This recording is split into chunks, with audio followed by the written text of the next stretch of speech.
Welcome to the Kale Houser Leadership Secrets podcast. Today we're going to talk about preparation and opportunity.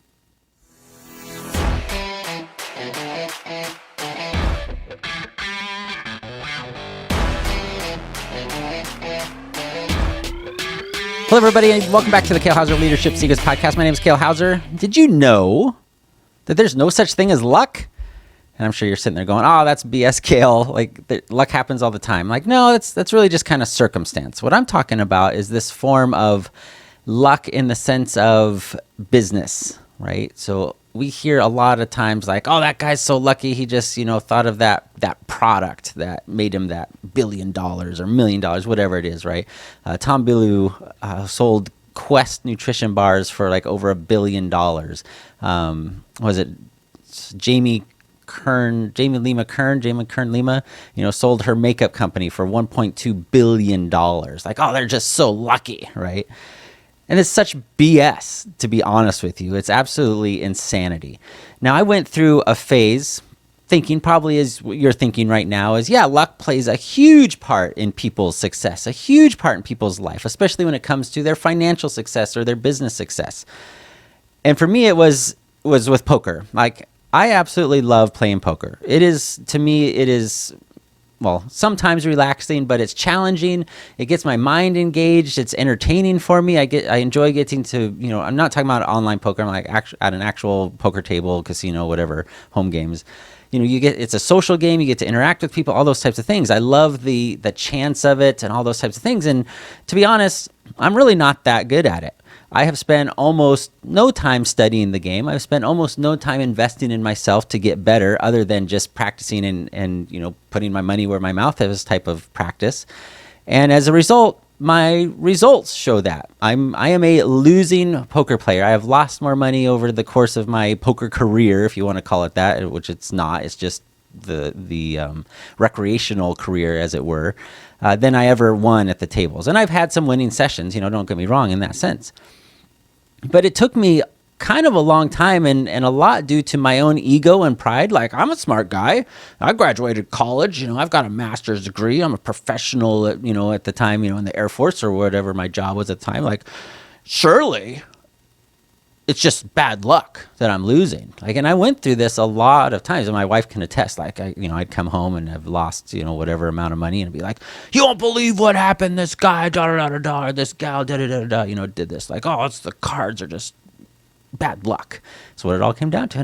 And I, in my heart, in my soul, believed that it was all luck. And then it kind of slowly dawned on me, like, well, why does this keep happening to you? Because if you look at just strictly the percentages, the math of poker in this case, like, it shouldn't be, right? If you have a 50-50 chance to win a hand, that dictates that 50% of the time you're going to win the hand versus lose the time. But I ended up, what appeared to be, or seemed to me, losing the hand more often. And I slowly started realizing, and dawned on me as I transitioned and kind of came to this understanding, like, oh, maybe I'm not going to be this amazing World Series of Poker main event winner and this, multi-million-dollar poker pro. That, like, oh, what's the difference between you, Kale, and those poker pros that you see on TV? Well, it's kind of like, they treat it as a job. It's their business. They invest in themselves. They research, they practice, they role play, they read, and then they research, and then they practice, and they role play, and they adjust, and they learn. And it's this constant, never-ending process of getting better and perfecting their craft. In this example, poker. And then I connected the dots finally. My ego allowed me to finally gave me the opportunity to see that, dude, you can't be good at something that you literally invest no time being good at. Because the reality is, if I spent, the next 50 years only playing poker, a couple hours a month, or in this case, I would go months, if not longer, in between playing poker, just as the location and opportunity arose, like, you will never be a winning poker player in that sense. Right? Does that make sense? Because I had done absolutely no preparation on myself, on my game, on the theory, on the moves and the right moves and when to make what and positions, all those types of things, in order to take advantage of the opportunities as they arose at the poker table. Now, we have probably all seen interviews of successful, financially successful business people and in life. And it's easy, like I said earlier, to just say, oh, that guy or gal, they're so lucky. Like, oh my gosh, that's amazing that they had this success. Hopefully you're on that side of thing of like praising them and celebrating their successes versus being jealous of and judging their successes. But it's easy to say like, oh man, you're so lucky. Like, that's amazing. I can't believe you did that. Or, wow, you finally got that big raise or that promotion or that payday, or you landed that big client. Like, wow, that's really lucky that you did that. Because it's a common saying that we use a lot in our culture. But the reality is most all of those people, when interviewed and they're talking candidly and honestly, they will attribute their success to the massive amounts of what? Preparation, in the form of practice, in the form of follow-up, and just constantly putting themselves out there in order to get better, perfect their craft, and make themselves and their product, their service valuable to the industry, to the marketplace. And that's when that preparation meets that one opportunity that they were able to rise, to meet, to accept the challenge, and then they reaped the rewards and benefits of that. And again, in business, this is, usually financially or in the growth of your business somehow. And this, it's obviously the infamous, 8 Mile movie with Eminem and his classic song, "You Only Get One Shot. Do not miss your chance." This is what he's talking about. This is the kind of the entire point of the movie is B Rabbit gets his chance in the form of this underground rap battle kind of thing. But he had spent hours in essentially his young adulthood practicing and perfecting his craft, writing notes and rhymes and all those types of things because he wanted to be ready, B Rabbit, for when that opportunity arose. And he saw the opportunity coming, like somebody gave him that, and he rose to the challenge, right? He went through his whole journey of up and down because that's how you make a dramatic movie that's entertaining and all that stuff. But ultimately, he rose to that challenge and he met that opportunity because he was prepared and he attacked it head on and had that success. But there's a second level of this. You can be as well read and studied and know all the answers, know the ins and outs of your product. Say you're a car salesman, you know every detail about every model package that your dealership sells. Or you sell software or something, or you have a software company, every minimum requirement and the capabilities of the software and what it can do for your customers. But if you don't put yourself, so that's being prepared. That's like, absolutely, I can answer every single question. I am the FAQ for my company. I can answer every single question about our service, our product, and what it has done for our previous clients and what it can do for you based on your situation, right? So you may be that person. Absolutely prepared. You are the Boy Scout, right? The Eagle Scout. I'm prepared. Be prepared.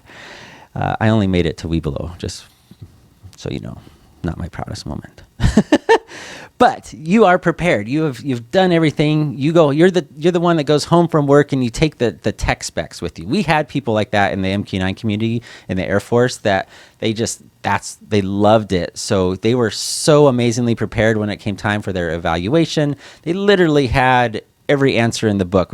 Our tech manual was, it was like some 1,200 pages or something like that. Some insane amount of pages. And they could literally go, well, in chapter 3 and section 2, it talks about da-da-da-da-da, right? So any question that they could do because they were just so prepared because they saw that opportunity going. But the point I'm trying to make is you can be as prepared as anyone, as the inventor of the thing. They know it in and out.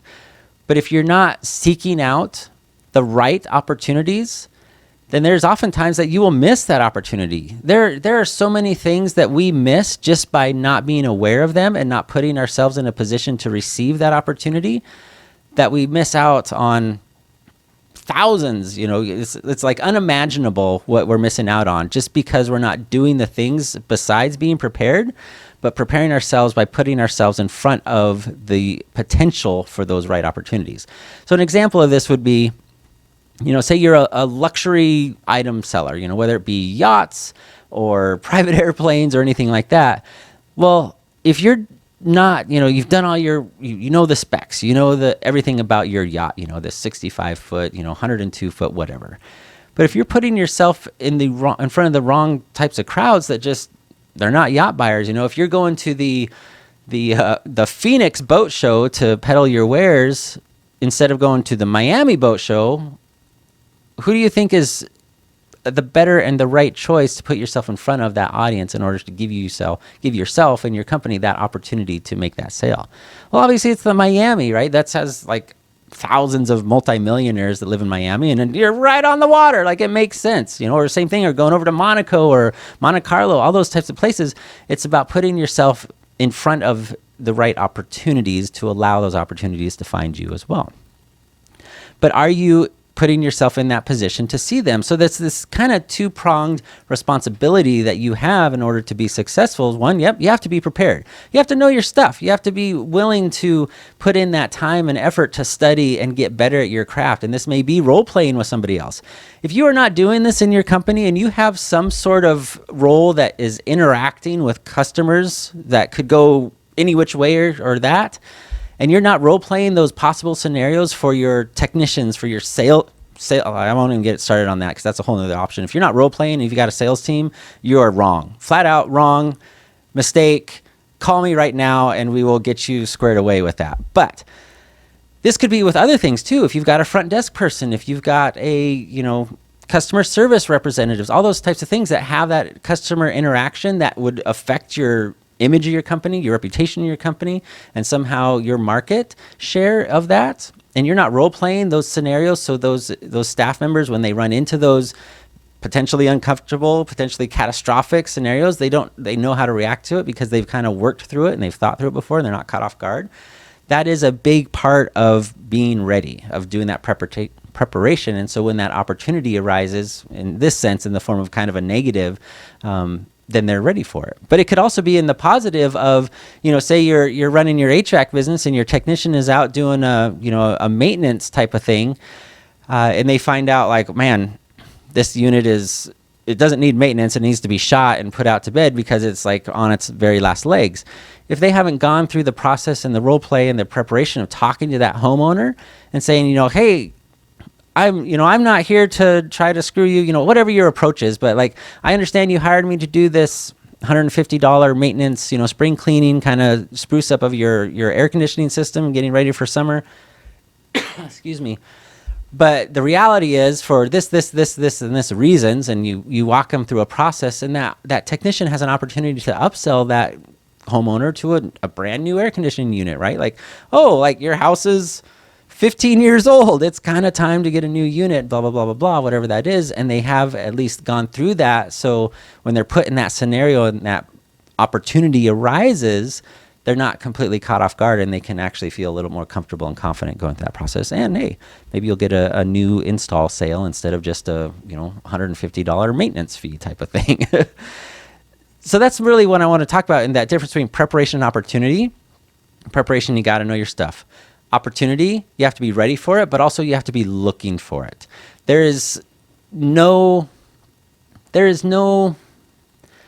how do I say this politely? There is no pride, there is no self-righteousness in just sitting back and being the smartest person in the room and waiting for that big moment to find you.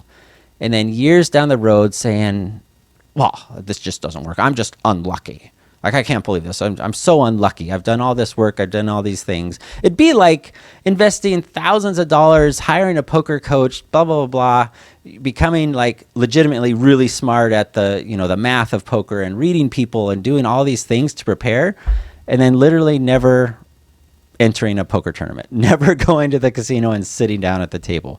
I'm not putting myself in the opportunity to take advantage of the preparation that I've done. Does that make sense? I know there are obviously two very different scenarios, between poker and business and things of that nature, but the principles are the same. How are you looking for opportunity in your business? How are you looking for new shares of your marketplace? How are you looking for new ways to make inroads into a bigger industry, a bigger marketplace, a bigger share of your community? Are you? Are you going to Chamber of Commerce meetings, networking meetings, and putting yourself out there, putting your face out there, meeting people, and taking advantage of that? Or are you kind of sitting back and just hoping the phone rings because you put an ad in the Yellow Pages or you put a billboard up? One is being prepared and going after the opportunity. The other is you might be prepared, but now you're just hoping that the opportunity finds you. And that's no way to run a business. So that's something I want to leave you with, preparation, opportunity. We're going to follow this up a little bit more with opportunity and responsibility, which has a little bit of a different take on it versus this preparation and opportunity. But I want to kind of round out this concept of opportunity in this holistic sense. So make sure you tune in tomorrow or the next episode, depending on when you're listening to this, and check that episode out. Thank you so much for spending your time with me today. No matter where you're at in the world, have a fantastic afternoon. Bye.